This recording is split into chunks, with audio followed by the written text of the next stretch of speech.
Hi, my name's Venus Cade. My mother told me my father was dead. She said his letters from prison were toxic, and she burned them in front of me, all while her fiancé stood behind her, smiling. That same night he walked into my room, and I was 14. 3 months later, she was the one on her knees in court, not me. They tried to erase my name, rewrite my life, and bury the truth under charm and church dresses. But what happens when the girl they erased grows teeth? Ever wonder what a daughter does when the people meant to protect her become the one she has to survive? I can still smell the cedarwood polish my mother used that evening. It mixed with the faint trace of smoke from the fireplace, out of place in the middle of a Savannah summer. The sun had barely set, and the air was thick, heavy enough to make your skin feel sticky. Yet there she was in her silk robe, throwing letters into the flames like she was ridding the house of ghosts. At first, I didn't understand what I was seeing. I thought maybe she was burning bills, or one of her endless stacks of old recipes. But then I saw the handwriting, my father's. His bold cursive, the same he used on my birthday cards, the same that had written, "Love always, Dad," on the last letter he sent before he went to prison. "Mom," I asked, my voice barely a whisper, "what are you doing?" She didn't even look at me. "Cleaning up," she said flatly. "It's time we stop living in the past." One of the envelopes half-burned, curling at the edges before turning black. I stepped forward without thinking, trying to reach it. She blocked me with one sharp glance. "Don't," she said, her tone so cold it almost froze the air around her. "He's dead to us now." The words hit harder than the heat from the fire. Dead. To us. She said it like it was an official declaration, something already filed with the court of her conscience. "But he's not dead," I whispered. "He's—" She cut me off. "He made his choices, Venus. And now we make ours." For a long second, I stood there staring at the flames. They flickered in her eyes, turning her reflection into something both beautiful and cruel. The letters kept burning. The smell of paper and ink became unbearable. My chest tightened, my throat dry. I wanted to scream, but the sound refused to leave my body. When the last page turned to ash, she shut the screen of the fireplace and said, "Go wash up. Dinner's getting cold." That was it. Like nothing had happened. Like she hadn't just erased a piece of my father and me with it. Dinner that night tasted like silence. The sound of cutlery clinking on porcelain filled the room. My mother talked about redecorating the house, the new curtains she ordered, and how the living room needed a lighter energy. I just nodded. My plate was full, but I couldn't eat. My brother's seat was empty. He'd moved out months ago. It was just her and me now. After dinner, I walked down the hallway toward my room. The walls looked different. Something fell off, like a museum after the artifacts had been replaced. I stopped in front of the family photo wall. It had always been my favorite, the one with vacations, school events, birthdays. But now, half the frames were empty. Others had new pictures, cropped tighter. Every photo that used to have my father's face gone. I called out, "Mom, where's the picture from the beach?" She appeared behind me, holding a glass of wine. "We're changing the aesthetic," she said smoothly. "Too much clutter. Too many reminders." "Reminders of what?" Her smile didn't reach her eyes. "Of mistakes." That word again, mistakes. My father wasn't a mistake. He was my dad. Later that night, when she went to bed, I went up to the attic. The air was dusty, warm, and filled with memories. Boxes were stacked against the far wall, marked with black marker, cross family old. I tore one open.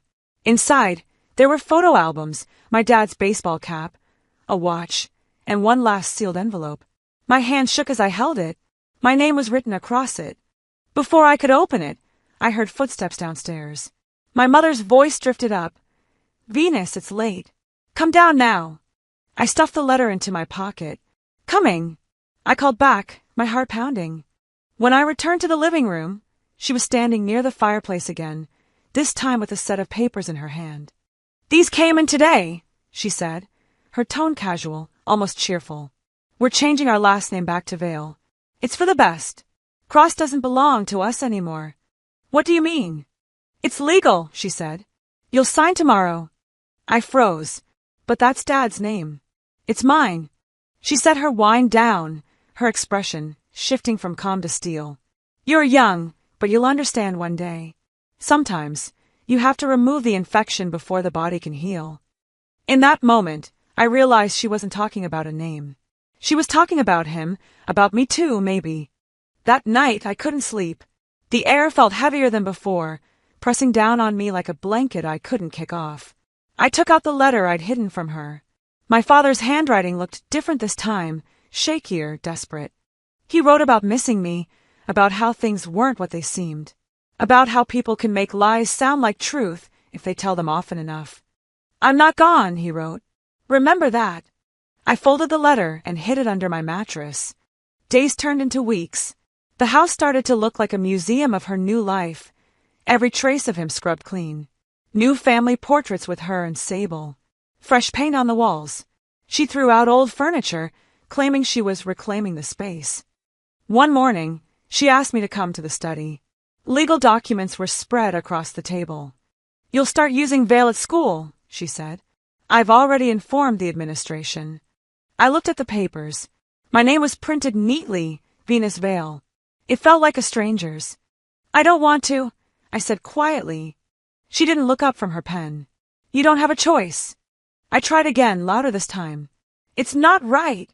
She set the pen down slowly, looked up, and said in a tone that could slice glass, "Don't start, Venus. I'm doing what's best for us."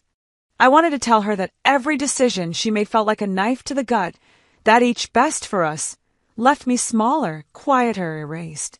But I just stood there, mute. Later that day, I walked to the porch, watching the sunset melt behind the oaks. The cicadas screamed in the distance. I thought of my father's letter, of the ashes still stuck inside the fireplace, of my mother's eyes when she said he was dead.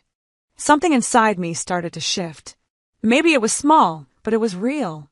The sorrow that had filled me began to solidify into something sharper, resolve. What kind of mother burns away her daughter's only bridge to her father? I whispered into the wind. No one answered. Only the rustle of magnolia leaves filled the silence. That night, I heard footsteps outside my room. Slow, deliberate, the kind that make the hair on your arms rise before your brain catches up. I thought it was her at first. But when I looked at the crack under the door, I saw a shadow standing still. Not moving, not breathing. And it wasn't my mother. The sound came again, slow and deliberate. Heel, pause, heel. It moved across the hallway, steady as a heartbeat that didn't belong in my house. The air in my room felt still, the kind that makes your own breathing sound too loud. I pulled the blanket to my chin, pretending to sleep. The clock on my nightstand glowed faint green, 2:17 a.m. The footsteps stopped outside my door. For a moment, I told myself it could be the old floorboards, the wind, anything but what my body already knew. The doorknob turned, just a little. Then again, slow, testing. My hand clenched under the sheets. I waited for my mother's voice, for her sharp tone telling me to go back to bed. But nothing came. The door opened halfway, just enough for a sliver of hallway light to spill across the floor. Through that narrow line, I saw the outline of a man. He didn't move at first. He just stood there, breathing. I knew that shape. Tall, broad shoulders, a stillness that never felt right in our home. Sable Carter, my mother's fiancé. He whispered my name once. Not loud, just enough for the sound to crawl across the room. I couldn't answer. My body wouldn't let me. My eyes were barely open, lashes trembling as I pretended to sleep. My heart thudded in my ears, each beat matching the flicker of the hallway light. He stepped closer. I heard the soft creak of the rug under his shoes. I wanted to scream, to move, to do anything, but my limbs felt paralyzed, like fear had poured concrete into my veins.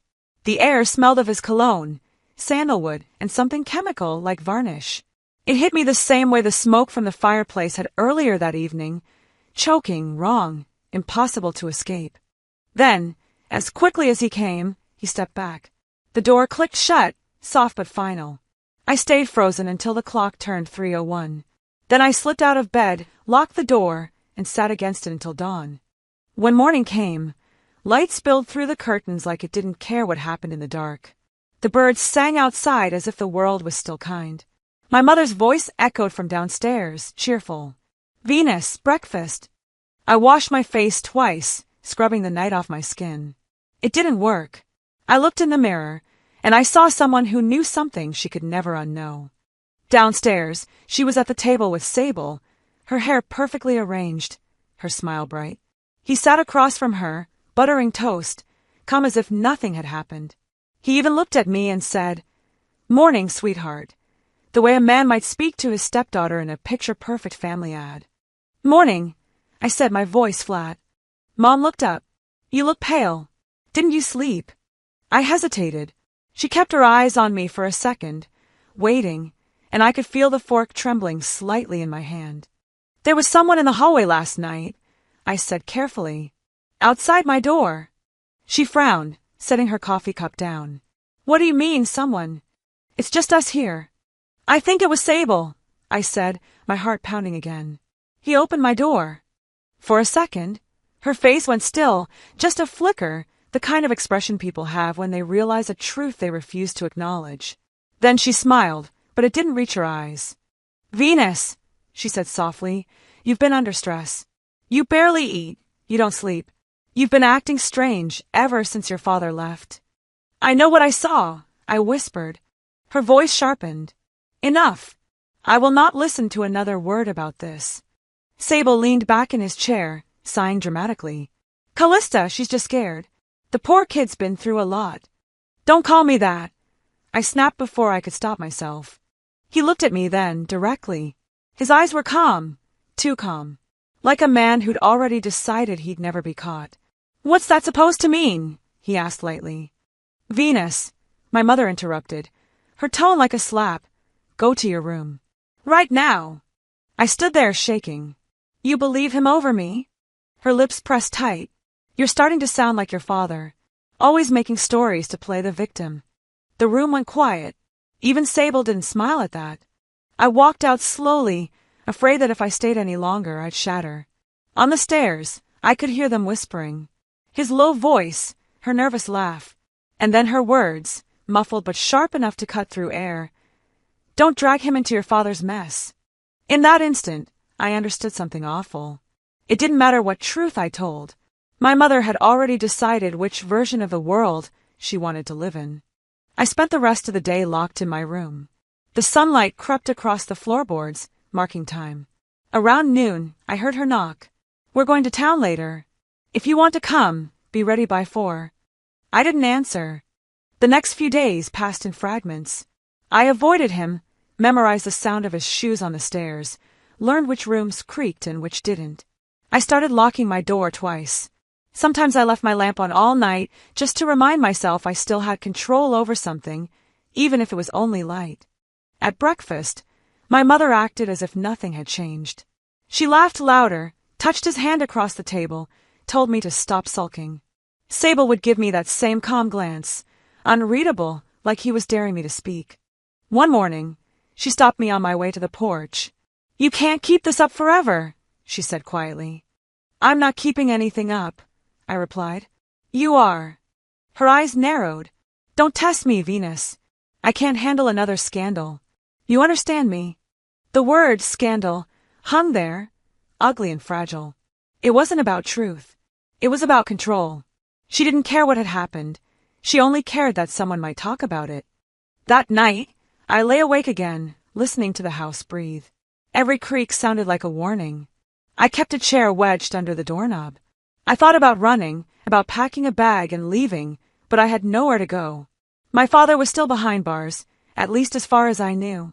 My mother had cut off everyone else.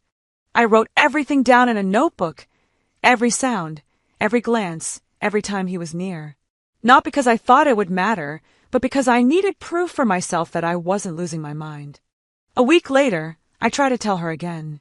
She was in the kitchen, stirring sugar into her tea. I stood in the doorway, gripping the counter. "Mom," I said, "what if I told you something happened? Something serious?" She didn't look up. "Nothing serious ever happens in this house, Venus. We're fine." "I'm not fine," I said. Finally, she turned. "You're making people uncomfortable. Is that what you want? Attention." The word landed like a slap. Attention, as if fear were a performance. I stepped back, speechless. She sighed, rubbing her temple. I love you, honey, but you need to stop imagining things. I won't let you destroy this family because you can't let go of your father's drama. And just like that, I disappeared again. Not physically, but emotionally, like someone had switched off the part of me that still believed her love could protect me. That night, she knocked on my door to say goodnight. Her voice was gentle, as if we hadn't fought. I answered softly, pretending to be asleep. When her footsteps faded, I looked out the window, the one that faced the backyard. The moonlight stretched across the grass, pale and indifferent. I thought of what she'd said earlier, that I was sounding like my father. Maybe she was right. Maybe the only way to survive her version of the truth was to stop believing in it. From that morning on, I wasn't the daughter of the house. I was the enemy of the story she wanted to write. It had been nearly 3 weeks since that night, the night I stopped believing the house was mine. I'd learned to move quietly through its rooms, to measure my breath when I passed him in the hallway, to keep my head down when my mother's laughter echoed too brightly from the kitchen. But silence has a way of building up inside a person until it starts to leak out. That evening, after another argument over something small, something stupid, like how I hadn't folded the towels her way, I went upstairs instead of answering back. The attic had become my refuge. It was hot, the air thick and still, but it was the only place in the house that didn't smell like her perfume or his cologne. I climbed the narrow stairs and pushed open the creaking hatch. The last light of day slipped through the small circular window, coloring everything gold. Dust danced in the air like tiny ghosts. Boxes lined the walls, some labeled, some not. I sat on the old trunk near the window and listened to the house settling beneath me. Somewhere far below, I heard her voice, muffled but sharp, talking on the phone. Probably him. Always him. I stood, pacing a little, and that's when it happened. My foot caught on a loose plank near the far corner. I bent down, fingers brushing over the uneven wood. Something about it didn't look right. One board sat slightly higher than the others. I pressed down. It shifted. When I pulled it up, a puff of dust rose into the air, followed by the sight of something tucked beneath it. A folded piece of paper, edges burned, held together with a string that looked older than me. My breath caught. I unwrapped it slowly, careful not to tear the fragile corners. The handwriting hit me before the words did. Thick, slanted, alive. My father's. The paper was yellowed and brittle, but the ink was still strong. At the top, it said, "To my sunbeam, Venus." I sat on the floor, cross-legged, and read, "My sunbeam. If you're reading this, it means something went wrong. They've told you stories about me, I'm sure. But the truth may be buried, not burned. Your mother has her reasons, though they're not the ones she'll admit. I was framed, Venus. I didn't do what they said I did. I begged her to listen, but she already decided what truth she could live with. I don't blame you for what you believe now. But please, don't let her take me away from your heart, too." The words blurred as I read them. The attic felt smaller, closing in around me. I pressed the letter to my chest like it might still be warm from his hands. For years I tried to imagine what his voice sounded like after prison. Now it was here, in ink, in loops, in the way he still called me Sunbeam. At the bottom, his handwriting grew shakier. "They won't let me write again. I don't know if these words will find you, but I had to try. I need you to remember, lies burn faster than truth, but truth doesn't die in the fire." I sat there for what felt like hours. The attic light dimmed, shadows stretching across the floor. I read the letter again, and again, until the words imprinted themselves behind my eyelids. When I finally stood, I noticed something else. A faint outline of where another plank had once been lifted, near the far wall. Someone else had been here before. That night I couldn't eat. My mother asked twice if I was sick. I told her I just wasn't hungry. Sable was at the table, talking about work, about a business trip to Atlanta. He glanced at me once, his eyes steady, unreadable. I dropped my gaze and kept quiet. After dinner, I waited until they were both asleep. Then I crept downstairs, careful not to wake the dog. The garage was colder than the rest of the house, the smell of oil and metal sharp in the air. I told myself I was just looking for an old photo album, something I could pretend to have forgotten upstairs if she caught me. But deep down, I knew I was searching for more than that. I moved boxes aside, one by one, until I reached the far corner near the old workbench. My flashlight caught something odd, rusted metal, shaped like a small mailbox. It was wedged behind a stack of paint cans, the door sealed shut with an old padlock. The lock had rusted through years ago. I pried it open. Inside were envelopes, 7 of them, all addressed to me. Each one had the same return address, Elijah Cross, inmate 32411, Georgia State Correctional Facility. My knees nearly gave out. I dropped to the floor, pulling the first letter free. The paper was still sealed. My fingers trembled as I tore it open. Venus, it began. I don't know if you'll ever see this. Your mother hasn't answered my letters. The lawyer I trusted has stopped calling. But I need you to know something. I never betrayed you. What they told you about me, it isn't true. Every letter told a different piece of the story. One talked about the trial, the missing evidence, the friend who turned against him. Another described how my mother had stopped visiting after the 2nd month, how she told the warden she didn't want him to write anymore. And then one line that froze my blood. I sent a box to the house. Inside are things she wanted to destroy. But if you find it first, you'll know what she's done. That was the box I found in the attic. The one she thought she'd burned. I read until my eyes blurred. The words ran together, but the message was clear. My father had been silenced. She hadn't just kept his letters from me. She'd hidden them, all of them, like they were dangerous. Around 3 a.m, I packed the letters back into the mailbox and hid it behind the tool chest again. I couldn't let her know, not yet. I needed time. I needed proof. Over the next week, I returned every night to read another letter. Each one added to a story I hadn't known existed. My father wrote about a woman named Indira Brooks, a former court clerk who had tried to testify for him before my mother shut her down. The more I read, the clearer it became. My mother wasn't protecting me. She was protecting herself. The letters changed something inside me. I stopped feeling like a victim in someone else's story. I began to see patterns, the same lies, the same deflections. Every time she told me to let the past go, I heard it differently. It wasn't advice. It was a command. I started keeping a small journal, hidden inside a hollowed-out novel. I copied the letters by hand, just in case. Every night, I'd add a few lines from his words and a few of my own. She tried to erase him. I wrote once. But paper remembers. Ink survives. I thought about calling someone, maybe the prison, maybe a lawyer, but I wasn't ready yet. I wanted to know more. I wanted to be sure before I tore open the past completely. Then one evening, as I sat in the attic rereading the first letter, I noticed the faintest trace of handwriting on the back of one page. Letters written in pencil, almost invisible.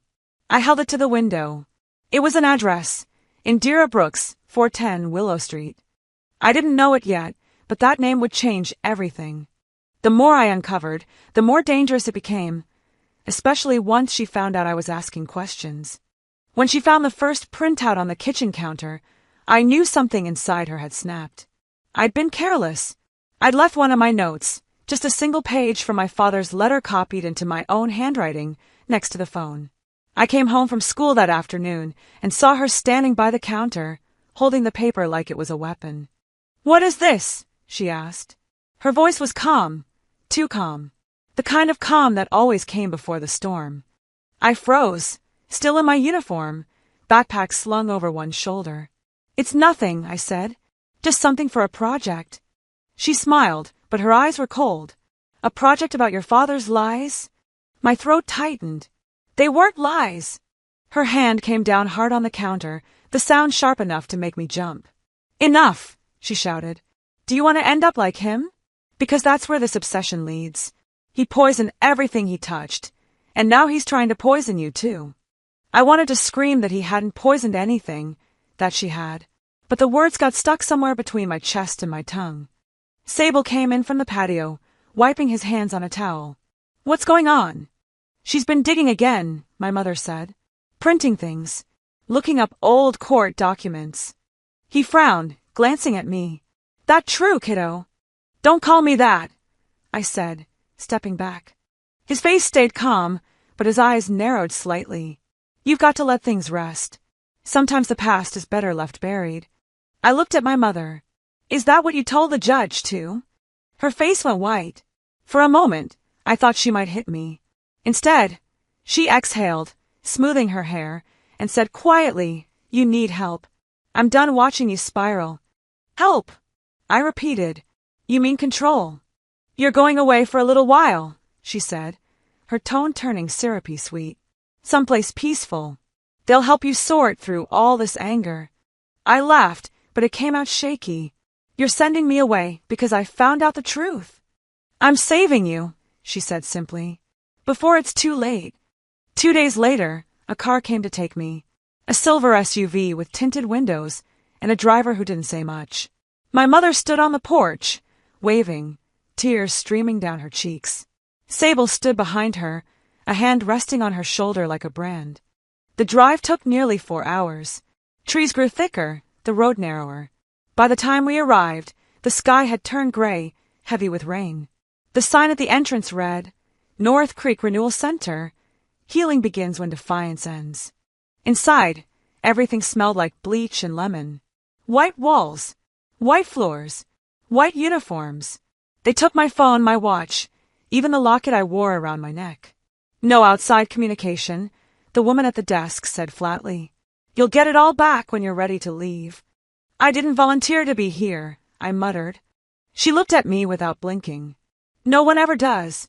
The first night, they showed us to our rooms. Small, square spaces with a single bed, a metal desk, and a barred window. The lights went out at 9 sharp. I lay awake, listening to the sound of rain tapping the roof, trying to imagine what my father would have said if he could see me now. The next morning began with a bell. Breakfast was silent. Then came reflection sessions, where girls sat in a circle, confessing their supposed sins, lying, disrespect, disobedience. Every time someone spoke, the counselor nodded like a metronome. When my turn came, I stayed quiet. "Venus," she said, "would you like to share?" I shook my head. "Silence," she said, writing something down, "is a form of rebellion." 3 days in, my mother called. They let me speak to her for exactly 5 minutes, with a counselor listening in. "I'm proud of you," she said. "You sound calmer already." "Calmer," I said. "You locked me up." "This isn't a punishment," she insisted. "It's treatment." I laughed bitterly. For what? Believing my father. The counselor cleared her throat. "Time's up." The phone clicked dead before I could say another word. That night, I stared out the window, watching lightning tear across the sky. The storm rolled in fast, rain pounding against the glass. I felt trapped, like a ghost haunting my own life. A week later, during a group session, I finally spoke. We were supposed to write a letter to our future selves. The others wrote things like "I will be obedient," or "I will trust my parents again." I wrote, "I will remember who I am." When the counselor read it aloud, her face tightened. "This is not the assignment," she said. "It's my truth," I replied. She smiled, a thin, dangerous smile. "Defiance has consequences, Venus." That night, during bed checks, 2 supervisors came to my door. "Get up," one said. "You're spending the night outside." I thought she was joking. She wasn't. They led me out to the yard, barefoot, wearing only my thin pajama shirt. Rain had started again, steady and cold. They locked the back door behind me. I stood under the awning for a while, hoping they'd open it again. They didn't. Eventually, I sat down on the wet grass, arms around my knees. Thunder cracked across the sky, and the rain turned heavier, soaking me through. I whispered to myself, "The thunder doesn't scare me. The silence behind that locked door does." Somewhere inside, I could hear them laughing. Maybe it was in my head. Maybe it wasn't. Either way, I stayed out there until dawn. By morning, I couldn't feel my fingers. When they finally let me back in, one of the nurses, a quiet woman with tired eyes, handed me a towel and whispered, "You didn't deserve that." I didn't answer. I just nodded. That night, I found an old notepad left on the desk. The cover was torn, the pages half gone, but it was enough. I began to write. Everything. Every conversation, every rule, every humiliation. And beneath it all, one promise to myself. If I ever make it out, she will never silence me again. Each word felt like a small act of rebellion, a heartbeat on paper. I wrote until my hand cramped, until the letters blurred. When I was done, I tore out the page and hid it inside the pillowcase. The air smelled faintly of disinfectant and wet earth, and somewhere in the distance, thunder rolled again. But this time I wasn't afraid. It took me 3 weeks, a favor from a nurse, and 1 paperclip to finally get a letter out, and I knew exactly who to send it to. The letter took exactly 6 days to reach its destination. By the time I got the reply, I was already back in Savannah. My mother had called the retreat and told them I was stable enough to return home. The phrase made it sound like I had been in quarantine for a disease, not a prison for disobedient daughters. When I walked through the front door, the house looked the same but felt smaller. The air still smelled of lilac candles and furniture polish, the kind my mother used to hide the scent of guilt. She hugged me at the doorway like she was performing for an invisible camera. "You look better," she said. "You finally got some color back." I didn't hug her back. I just nodded. My father used to say that silence was the only weapon my mother couldn't control.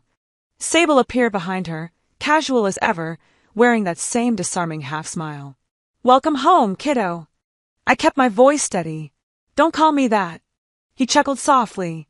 Still the same attitude. She shot him a look, then turned to me. "We're having Thanksgiving dinner here this year," she said. "The whole family. It'll be good for you to reconnect." Reconnecting was her favorite word when she wanted to bury something. That Thursday, the house filled with relatives I hadn't seen in years. My aunts brought casseroles, my cousins brought kids, and my mother brought her show face, the one she wore like a mask of porcelain. She greeted everyone with the kind of laugh that didn't belong to her. When I walked into the dining room, I froze. The table was set for 12. At the end, next to my mother's seat, was a small place card with a name written in gold script. Brenda. For a moment, I thought it was a mistake. Maybe she'd mixed up names, reused an old card. But then I saw her glance at me, just long enough for the message to land. "You don't belong here anymore." The room was filled with chatter, cutlery clinking, small talk about recipes, and the hum of polite family gossip. But all I could hear was that name echoing in my head.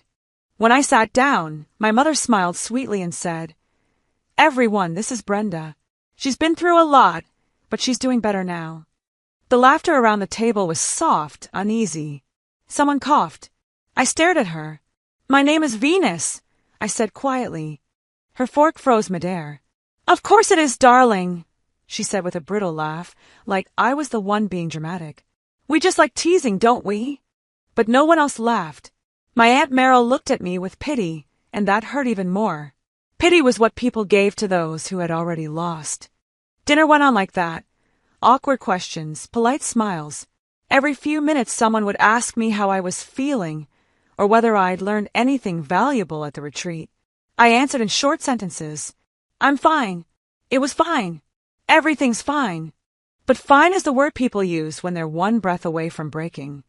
After dessert, my mother stood up to make a toast. She raised her glass toward Sable. "To the man who kept this family together," she said, voice smooth and proud. "You've been my rock through everything." Everyone clapped. My hand stayed in my lap. The sound of their applause felt like static in my ears. I leaned closer to my plate and whispered under my breath, "You burn my father, then serve his ashes with pie." Sable caught it. I saw the flicker of a smirk tug at the corner of his mouth. My mother, though, kept talking, thanking everyone for coming, pretending we were a happy, whole family. When she finally sat down, I looked at her and said, "Mom, did you ever believe me?" Her glass froze halfway to her lips. The room went still. Forks paused. The kids stopped whispering. "What?" she asked softly. "You heard me," I said. "Did you ever believe me? About him. About Sable. About the truth." Her face went pale, but she forced a smile. "Let's not do this here, sweetheart." "No," I said louder this time. "You've been doing this my whole life, pretending things didn't happen, rewriting stories until you believe them. You lied to me. You lied about him." Sable cleared his throat. "Maybe you should take a walk, Brenda." The name hit like a slap. I turned to him. "Say that again." He looked around the table, shrugging, performing his calm. "Just saying, maybe it's not the right time." "The right time?" I said, standing. "You think there's a right time to erase someone's father? Or rename their daughter like she's a mistake?" My mother stood too, her chair scraping against the floor. Enough! This isn't appropriate. I laughed, sharp, raw, too loud for that quiet room. You're right. None of this is appropriate. But you made it normal, didn't you? No one spoke. The clinking stopped, the air thickened. I looked around the table and saw faces I'd known my whole life. Faces that once loved me, now avoiding my eyes. My cousin's little girl stared at me like she didn't understand what grown-ups were doing. Maybe one day she would. My mother's voice shook. You're embarrassing yourself. No, I said. I'm finally telling the truth. For a moment, I thought she might cry. Instead, she sat down slowly and picked up her fork. Let's eat, she said quietly. The food's getting cold. That was the end of it. No one said another word. I walked out, my legs trembling but steady. The hallway smelled like cinnamon and smoke. Behind me, I could hear her forcing conversation, trying to patch the silence back together. But you can't unhear a truth once it's spoken aloud. Outside, the night air was cold and damp. I stood on the porch, watching the lights of the neighborhood flicker through the mist. Somewhere, someone was playing an old record, the kind my father used to hum when he fixed the car. They erased me with a name, I whispered. But I reclaimed it with truth. I walked down the steps and kept going until the house disappeared behind the trees. By the time I reached the end of the block, I knew what I had to do. Back home, my real home, the one inside my head, I pulled out every letter I'd saved. The ones I'd copied, the ones I'd hidden in the lining of my jacket at the retreat, the ones I'd memorized. I laid them all out on my desk, one by one, like puzzle pieces of a broken story. Then I began scanning them. Each page, each date, each line that proved what had been taken from me. For the first time, I wasn't just documenting. I was building. That night, I started scanning every letter and building a file, because next time it wouldn't be words. It'd be war. When I hit submit on the resume I'd been polishing for days, a wave of relief ought to have washed through me. Instead, I felt hollow. I leaned back in the chair of the school registrar's office, lights humming overhead, and tried to steady my breathing. I'd done everything right, kept my grades up, drafted career goals, even tapped into the old community college pipeline. But then I saw it, the transcript, printed with my name spelled Venus Carter. Not Cade, Carter. My gut dropped. I checked the top of the page. My employee number, my student ID, everything else was mine. But the last name, Carter. I used to think I knew what being erased felt like. I didn't. I raised my hand. Excuse me, this says Carter. I'm Venus Cade. The registrar looked up, her expression polite. According to our records, your last name was changed in 2017. That was my final year of high school. I remembered nothing about a name change. I remembered my father's last name. I remember my mother's jokes about how clever I was. I remembered believing I was a Cade. Who authorized this? I asked, voice low. I don't see a parent signature, but the file's certified. I can give you a copy of the request form if you like. I nodded, not trusting myself to speak. The clerk printed an extra copy, handed it to me. It showed Callista Vale as parent and Sable Carter as fiancé. I flipped it open. The date and the seal both real. I closed the folder, thanked her quietly, and left. On the sidewalk outside the school, the sun reflected off the wet pavement. A light Georgia drizzle had just ended. I clutched the folder to my chest.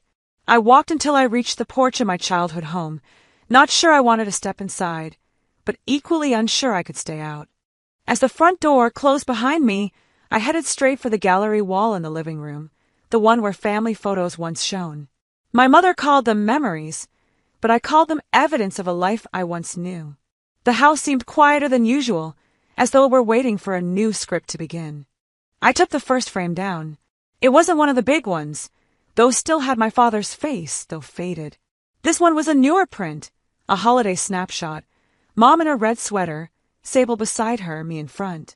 Someone had cropped it so closely that I wasn't sure if I'd ever really been smiling.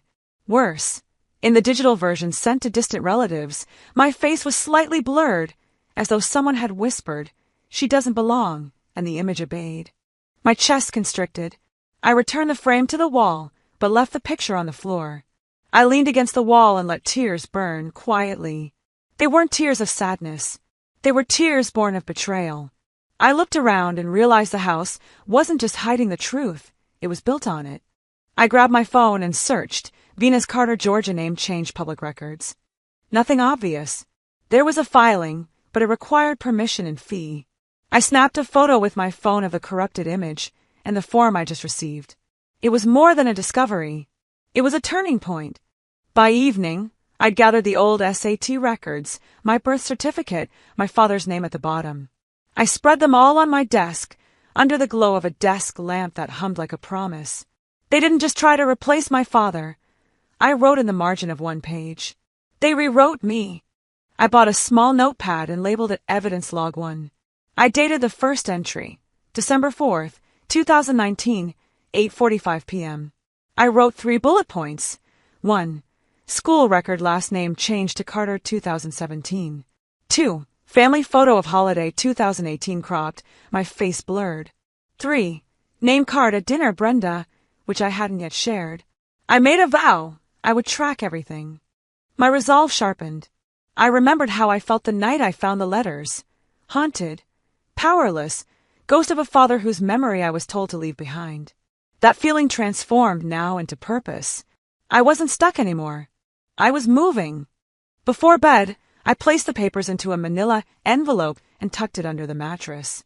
I laid awake, listening to the hum of the house, considering next steps. I was going to call the civil rights lawyer I'd read about. Atlanta area handled wrongful identity cases. But I knew I had to prepare. I couldn't walk in blind. The rules were data, timeline, witnesses. I started organizing everything. The next morning, I sat at the kitchen table. Mom passed by, measured me with her eyes. "You look intense," she said. "I look like someone who stopped letting things slide," I answered. She laughed softly. "Careful you don't make enemies in this house." I picked up my fork. "I'm not making enemies. I'm finding justice." She didn't meet my eyes. Sable caught mine just for a moment. I held his gaze and didn't flinch. Later, I met with Leora Hunt, an old classmate who now worked in the school district's records office at a small cafe downtown. I had to be cautious. Every move had to look casual. I ordered tea. She ordered coffee. The sound of traffic and the clink of silverware felt safe. "I found an archived folder," she whispered, reaching into her coat and pulling out a USB. "It's unnamed, but your ID is in there, dated 2017, changed to Carter. There's a file with braces on your name change, signed off by someone I don't know." When I asked, I got a warning. "Drop it," they said. My heart pounded. "Thank you, Leora. You have no idea what this means." She touched my hand, quiet but firm. "Be careful. They'll try to shut you down. If it was me, I'd lawyer up." I smiled, cold and clear. That's next week's plan. By lunchtime, I was back home. I walked into the living room and noted the photo wall again, the altered image, the empty spaces where Dad used to be. I set the USB next to the picture and sat down. I watched Mom walk past. She sensed something changed in me. She tried to offer small talk, but I ignored it. That evening, I got an email confirmation. A request to verify my father's prison mailing address, copies of my transcripts, and legal name documentation. On each item, I tagged it confidential. I was building a case, not just for my name, but for our story. I looked at the photo again. My father gone. My face blurred. A name that wasn't mine. I leaned forward, rested my fingers on the frame, and whispered, "If they want a version of me that never existed, I'll show them the one they can't erase." I walked into Indira's office just after sunrise, the gray light spilling through the windows, making the room feel more real than home ever had. Behind the desk, she sat with a stack of papers and 2 steaming mugs of coffee, black, like the mood we were all in. I'd brought nothing but a manila file labeled Venus Cade, case material, and the memory of every letter, document, and scar I'd collected. "Sign here," Indira said, pointing to a stack of legal forms. Her voice was quiet but firm. "It's not just a case. It's your life's proof." My hand trembled when I picked up the pen. The ink felt heavier than gravity. My name, printed at the top, Venus Elaine Cade. Underneath, plaintiff. That word felt strange. I wasn't used to being the one pressing for something. I was used to being moved, rearranged, erased. But this pen, that flat black ink, it felt like a starting point. Next to me, the room hummed with professional ambience. The soft ticking of a wall clock, the hum of the computer, Indira's calm breathing. I inhaled and reminded myself that truth could be organized. Evidence could be sorted. Lies could be exposed. The first folder I slid across the desk contained my transcripts, my name change paperwork, and an altered photograph, the one where my father's arm was cropped out, replaced by empty space. Indira nodded. She then opened another folder, sealed letters from my father, dating back years, hidden away in a forgotten mailbox and damaged by smoke and neglect. "This is strong," she said. "Very strong." I exhaled. I didn't say that it wasn't strength that had gotten me here, but desperation. But desperation had become discipline. I would never ask to go back, only move forward. The afternoon air in the city felt sharp when I left her office.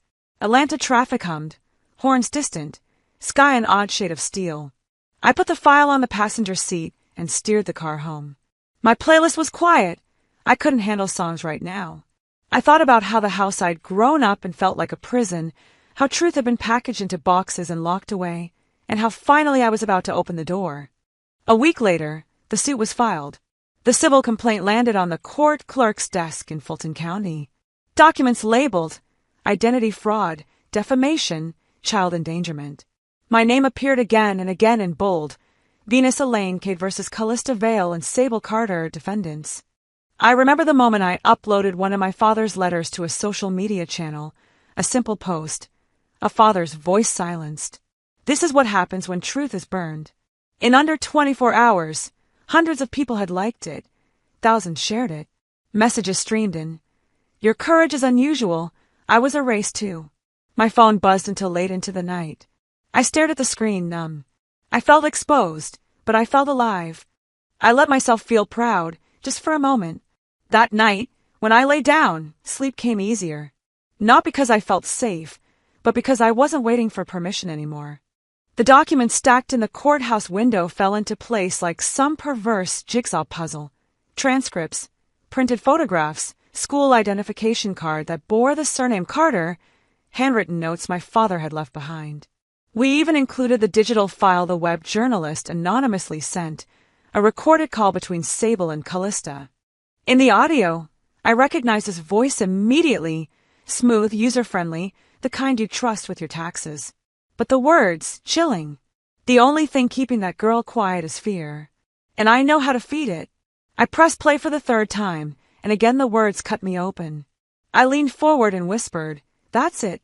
Indira sat beside me. "This isn't just civil anymore. They're done." I nodded. I didn't feel victory.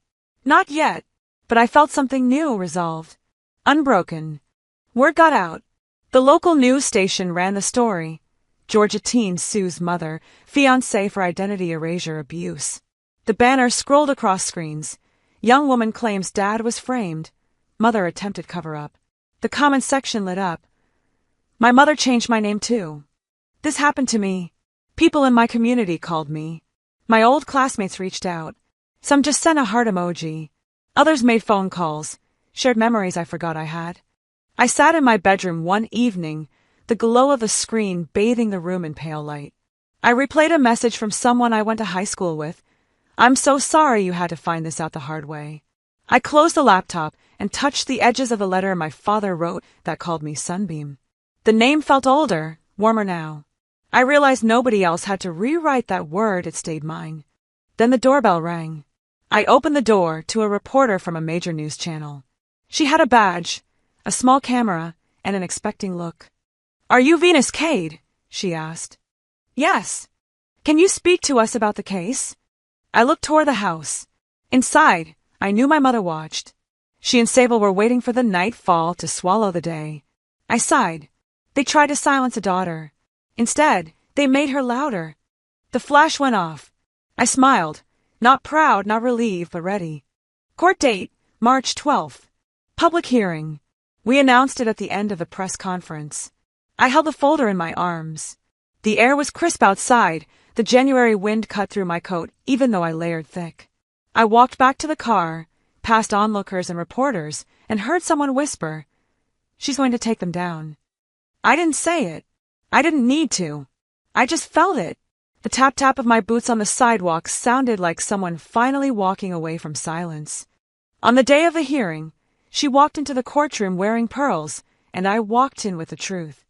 The moment the courthouse doors swung open, the flashes of cameras were like thunder without rain. I walked past them, past families pointing, past reporters murmuring, and into the building. My shoulders squared, my file held tight in my hand. Behind me, as I approached the bench, I glimpsed her, my mother, clutching a string of pearls around her neck, her lips moving in a rehearsed smile. I held mine in a folder of ink and paper, not jewelry but truth. Inside the courtroom, the lobby was buzzing, the air warm and heavy despite the winter chill outside. I passed by marble statues and framed portraits of judges long gone, symbols of systems meant to protect people like me, and ironically, people who had nearly destroyed me. My heart did a slow drumbeat. I reminded myself I wasn't here to tremble. I was here to witness. I found my seat next to Indira Brooks, my lawyer. She leaned over and whispered, "Today begins the real work." I nodded. Her words felt heavy, full of purpose. The clerk called the case, and we entered the chamber. The rows of spectators, the judge's bench raised high, the flags and the seal, all familiar from movies, but nothing felt fake anymore. This was real. I was real. Indira stood first.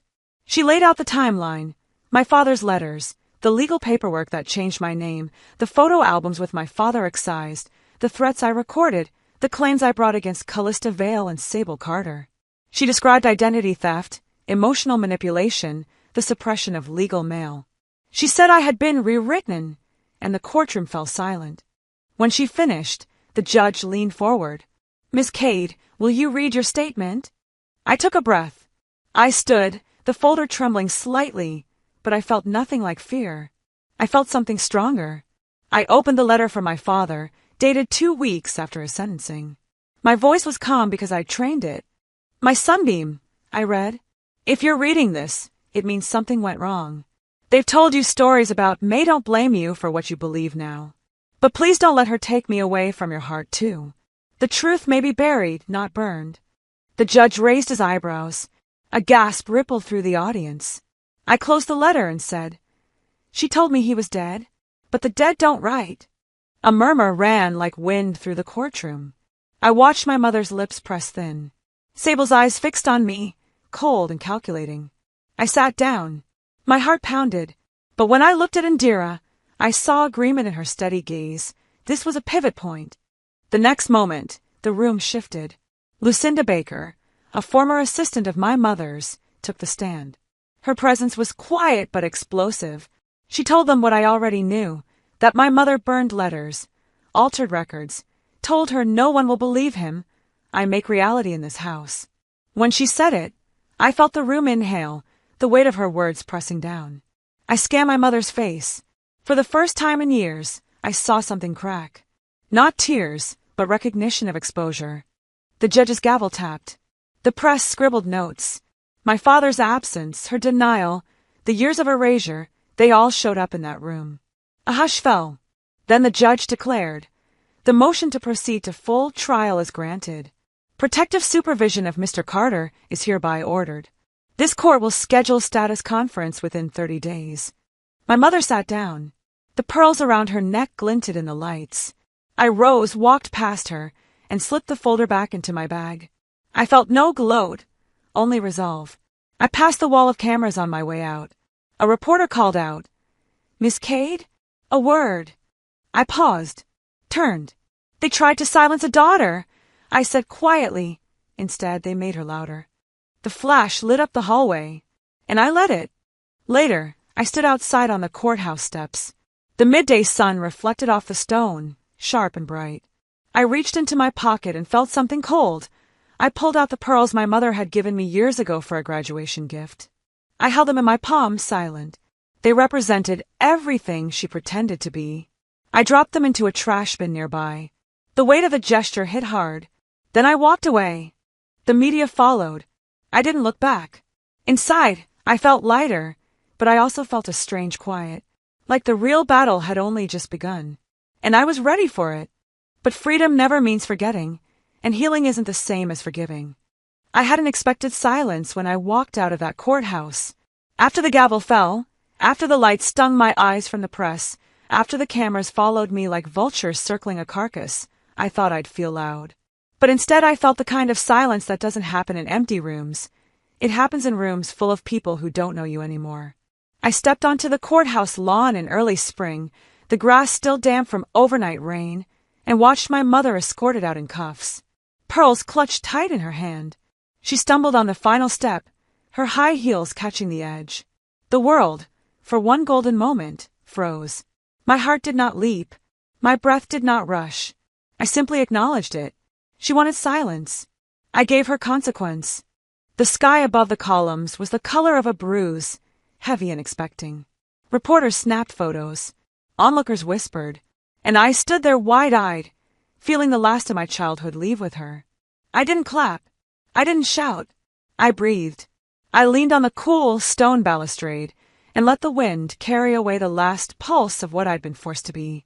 From there, I went to the halfway house where Dad was now housed, released on condition, the lawsuit reopened, the world shifting under his worn sneakers. Walking into the lobby was surreal. I scanned the waiting room, noticed the familiar painting of Georgia pines he'd painted back in his classroom. I inhaled the faint smell of antiseptic and old coffee. He rose when I entered, his posture a bit slumped, but his eyes alert. "I never stopped writing to you," he said quietly, voice thin. I knew one day the truth would get a voice.